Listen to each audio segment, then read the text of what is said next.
Grazie, buongiorno， 我也想拍电影，那么的不是朱一龙，那么的不一样，但我特别容易剧透。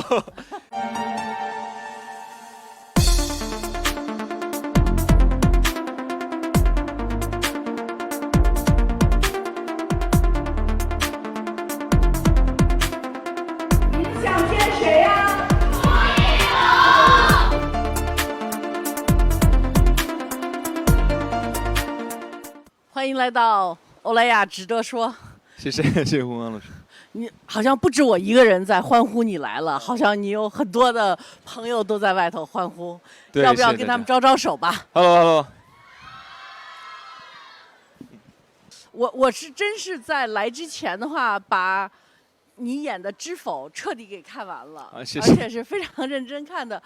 我觉得你演的这个小公爷的话，他是一个挺复杂的人物。对。就是你当时，我就想问一下，你是怎么想这个人物，去设计他的一些性格？因为拍《知否》的时候，小公爷的场次其实没有那么多，大概在100场左右，所以他每一次出来的时候，基本上都是在一个矛盾冲突的一个关键点出来。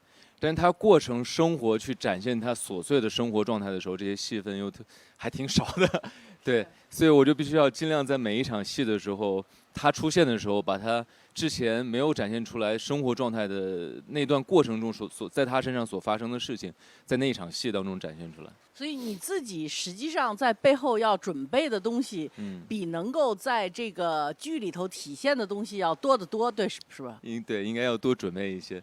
然后就是他在中间连接场的时候，尽量我们得脑补，然后他在这段过程中他发生了什么事情，他做了什么，然后他心里的变化是什么样的。当他已经上了堂之后，他要那个揍那个顾廷烨对，他当时你心里是报复吗？还是你当时是怎么策划这个的？我在看剧本的时候，剧本里写，小公爷其实是一个特别正的人，然后又是一个言官，又是一个世家。其实他觉得他一心是为了朝廷，其实剧本当时提供是这样的。我也觉得小公爷应该是无私的这样的一个人，应该是一心为了朝廷。但是演着演着，有一场戏在书房里和顾廷烨对峙的一场戏演完了之后，他最后一句台词是“我这么做都是为了朝廷”。但是自己说完之后，我有点不自信。我觉得小公爷此时他内心有点不自信，所以我自己又跟自己嘀咕了一句说。我都是为了朝廷，他也在问自己，到底是不是只是为了朝廷，还是因为有私心在里面？我觉得你表现得特别准确，所以就会让所有的观众对小公爷的那句话，他到底是为了朝廷，还是为了报私仇，就是有点怀疑。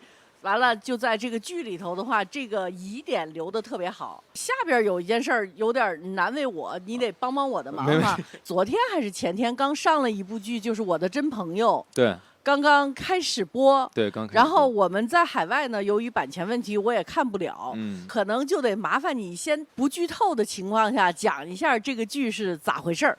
对，但我特别容易剧透。对，我现在讲一些我觉得大家现在已知的一些事情。然后景然是一个，他在意大利留学，然后特别勤奋刻苦的这样的一个男人。然后他去学建筑，然后在国外渐渐成为了在意大利罗马渐渐成了一个特别有名的建筑师。他对于外界是有一点点疏离感的，然后对于生活其实他很少会触碰到生活中的一些事情，然后接触的人都是偏专业性的。然后他这个时候他就碰见了一个女孩，而且是在网上认识的，碰见了一个女孩网名叫真心真意。然后这个女孩呢，总是会提出一些特别真诚，然后对于建筑方面他觉得。对他灵感有一些帮助的这样的一些话和留言，所以他们渐渐成为了朋友，然后由此引发到这个女孩去找他，然后还有一个富二代的一个男孩，然后他们3个形成了一个这样的一个三角关系。这是头2集哈。那我觉得你刚才说的有一个点特别有意思，就是说你刚才这个情景似乎是你的这个角色是在网上，开始对这个女孩感兴趣了。对，你怎么表达你对一个发短信的人或者是发微信的人的兴趣？我觉得那时候聊 QQ 都聊。大家最早的时候聊、对，聊 QQ 哈。对，其实就是那种，我觉得就是那样的一个网友的这样的一个感觉，就是在他还没有深入的去了解这个人的时候，就是像在网上，其实有时候你面对一个虚拟世界的这样的一个朋友说，你更容易去表达自己，更容易去放下你所谓的一些戒备啊什么的，去跟他沟通这样。看见这个女孩子给你的留言的时候，你会去怎么样去表现呢？他就会还挺直接的在网上，就是会接纳他的意见。比如说他这么大一个设计师，其实照理来说，他平时就是其他人给他提出的意见，其实他肯定是抗拒的，因为他觉得他自己代表顶尖的，代表最好的。但反而这种在网上不认识的这样的一个女孩，有时候给他发过来的信息，他看完之后，他觉得他反而更容易接受，更容易去反思自己现在的对于建筑的设计有什么问题，有什么自己没有顾及到的地方。好像有一部分是在罗马拍摄的，对吧？我在罗马拍摄了多长时间啊？半个月左右吧。学意大利语了吗？对，就是开拍的时候就已经找了一个意大利语老师，然后每天在房间没戏的时候，我们就会学意大利语。来几句吧。Grazie，Buongiorno。Buongiorno。呀。对意大利什么感觉？我觉得意大利是一个很浪漫，然后特别像罗马，它有很深的底蕴在里面，不管它的建筑，还有它的整个人文的感觉。所以我在罗马的时候，我是后期去的拍摄进入罗马的。我先前在国内的时候扎着小辫，自己感觉稍微有点难受，但是其实去了罗马之后，扎着小辫，然后走在罗马的街道的时候，就特别有井然的那个感觉。站在圣天使大桥上面走的时候，就有这种感觉。就觉得没事儿了，对吧？对，这感觉是我是这边是可以进入角色的。对，你会做饭吗？我会炒饭啊。对，我还会炒一些什么西红柿炒蛋呀、虎皮尖椒啊什么的。不错呀，可以吗？非常可以了。那你们在罗马呢，吃的是意大利饭还是中国饭？头几顿吃的欧式的，像意大利菜啊或者法国菜，就之类这样的菜。但是其实我吃不了太长时间，超过2-3天之后，就会去找点那个辣酱，中国的辣酱啊什么的，就是开始拌饭呀，吃一些中国菜啊什么的。咱们碰一下咱们的中国味。好。不是，就是吃2天，对，吃个新鲜还可以，吃长了就受不了了，是吧？你赶上了一个时代的话呢，你不仅要扮演一个演员的角色，你同时必须还要有一个明星的角色。这2个角色你是怎么考虑的？我觉得在演员没有被观众所认知、所熟悉的时候，你可能是一个单纯的演员的这样的一个形象。但你被观众接受之后，观众认识到你了，你可能渐渐就成了一个所谓的明星，大家会特别的支持你。然后我觉得，既然我是一个演员，然后我热爱表演，我觉得我就专心在我的作品上面，然后用我的好的作品去回馈给喜欢我的观众。我觉得我很幸运，因为今天你能接受这个采访，咱俩坐这儿聊半天。因为其实媒体里头你的长段的采访的话，还是比较少的。可能有点矫情啊，我觉得。但是我觉得演员有时候这是对于角色的一些保护吧。其实我没觉得自己有那么大的能力，能完全设计每一个人物出演的每个人物能那么的掰得开，那么的不是朱一龙，那么的不一样。所以这个时候我尽量的去保护自己所有的东西，所有的每一面的东西尽量能藏起来一些，然后这样再塑造每个角色，我拿出一些大家可能没看到过我的哪一面，然后结合这个人物和剧本，把它放大，把它展现出来，大家可能看到的时候对这个人物的信任感会更强一些。你塑造一个角色的话，是当你看完剧本你就自己想一想就马上知道怎么样了呢？还是这是一个一直在转变的过程？对你来讲，我刚刚从电影学院毕业的时候，那时候设计典型人物、典型动作，就全是学院的那一些，然后开始设计他的小动作。比如什么典型人物，什么典型动作？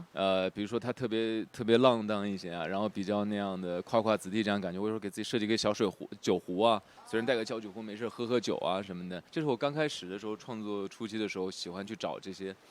然后再到后来，就是到中期和现在的时候，我现在更喜欢去感受那个人物的命运感，就是我把自己的表演尽量往下减，然后想办法我能投入到这个人物里面，然后在他的世界里面去生活，去感受一下，就是又是另外一个感觉。在你演戏的过程当中的话，对手重要吗？对手太重要了。对于我来说，对于我这一类的演员，我觉得啊，就是对手对于我来说太重要了。我是一个在表演当中，我不会说把自己的台词设计好了之后，我就按照这个我所设计的方式按部就班去演。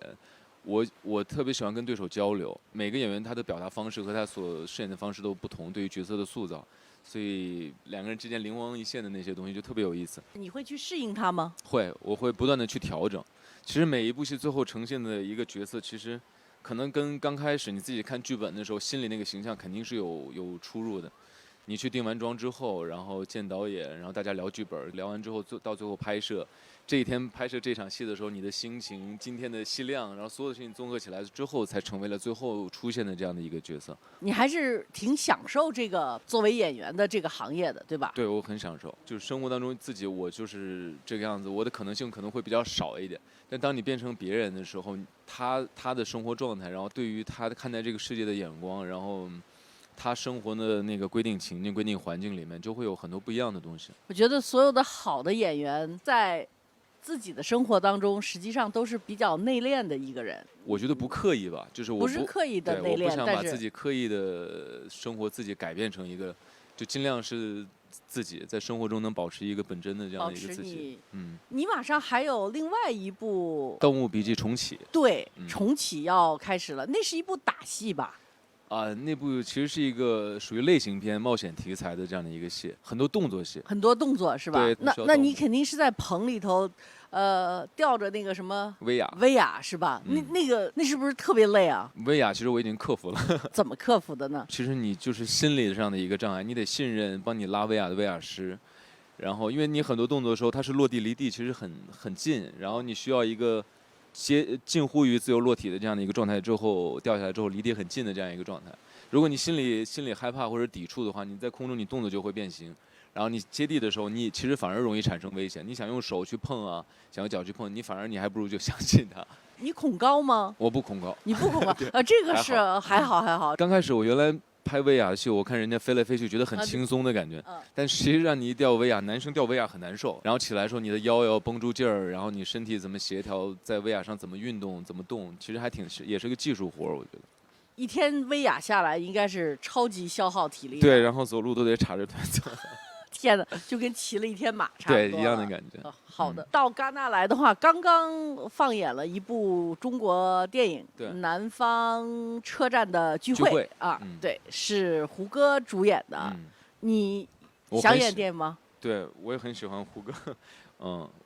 我也想拍电影。电视剧和电影的不同在什么地方呢？因为拍电视剧你没有那么大量的时间成本，电视剧量很大，然后周期你又不可能拍3、4年，所以大家基本上都是长的话，像6个月之内把一个将近70集的戏给拍完。这样的话你就没有时间每天去在现场磨戏、去磨剧本、去沟通、去交流。但是拍电影的话，我就觉得可以。有没有什么导演或者艺术家是你特别希望去跟他们合作的呢？很多啊，像许鞍华导演啊，李安导演啊，张艺谋导演啊，都是我特别喜欢的导演。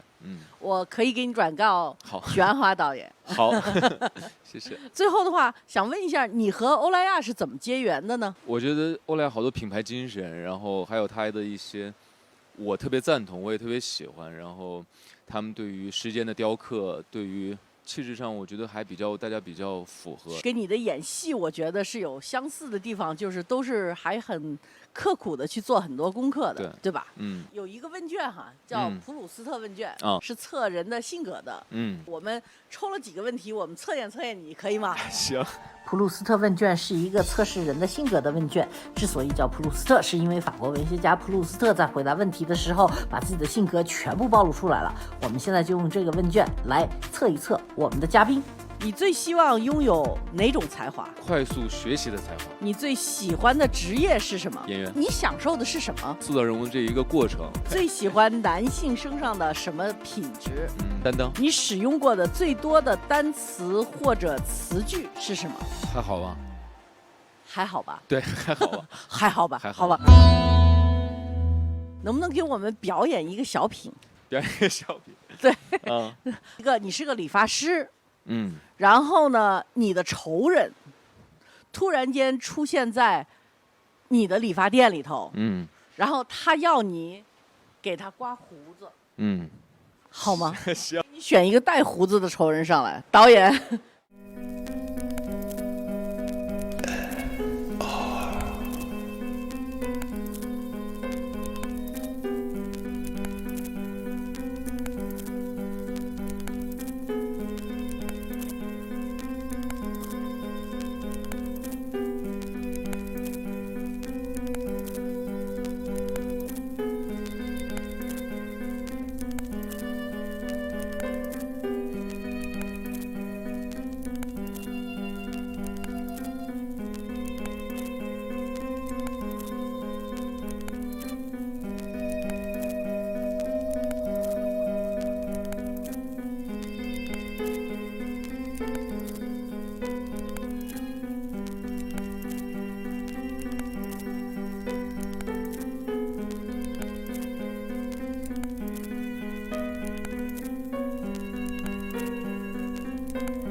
且